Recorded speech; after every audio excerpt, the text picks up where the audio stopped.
how resilient you are is also an outcome of your willingness to learn new things and ask questions and be prepared for change. The book spends a fair bit of time on this learning mindset. You frame it as fearless learning. Tell us more about that. So one of our book contributors, retired US Navy Admiral Eric Olson, he actually brought that notion of fearless learning to all of us. And what it means is, fundamentally he says, whenever we learn new things, we have to actually give up, abandon some of our long-held beliefs and assumptions. Which means, in essence, learn without fear that you have to give up certain things you knew and you were absolutely certain about, assumptions, beliefs, which govern our behavior, our conduct. So he coined that term around fearless learning, and he obviously applied it, and he, in his military career, ran through different roles, commander of all the 10 Navy SEALs teams and the US head of Special Operations Command. What he was trying to teach, that unique group of professionals or warriors, whatever you want to call them, was that they need to learn without fear, fearless, because other than that, they will not be ready to meet situations which are different from the training book. No real good plan will, as he phrases it, will survive the first enemy contact. That's what he called fearless learning, and so we did borrow that terminology from him. For me, fearless learning is a few more things. It is one, learn without the fear of failure, because how many senior leaders are nervous about coming across as not being already in command of what they do. It is also learn without the fear that you will not be at best of what you're learning and doing, because again, leaders expect that the reason I'm in this chair is because I've already mastered what I need to do. And it is about learning without the fear of maybe coming across things that you have not met before, you haven't expected, and not know how to navigate. So the fearless learning is everything that Hans Werner said, and just be courageous.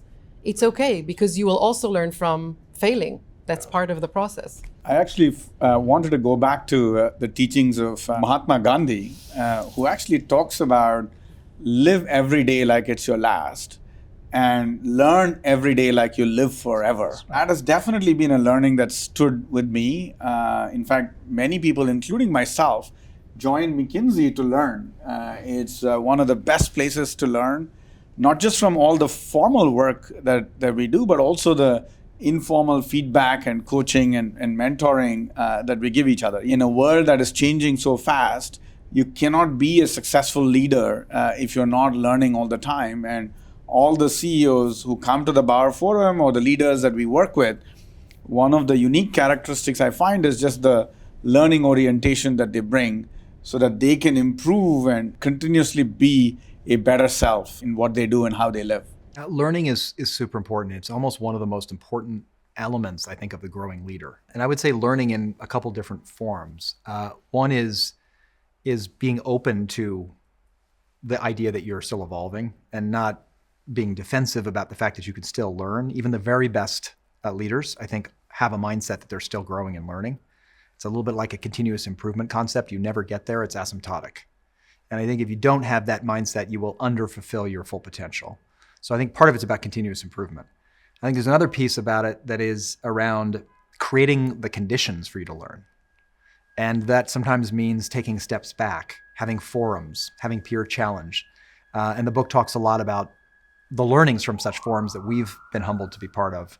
But I think it's also a broader argument for finding those forums in your life as a leader so you can step back and get a full view of the dance floor in the balcony. And you need to have rhythms and institutionalized habits for being able to do that.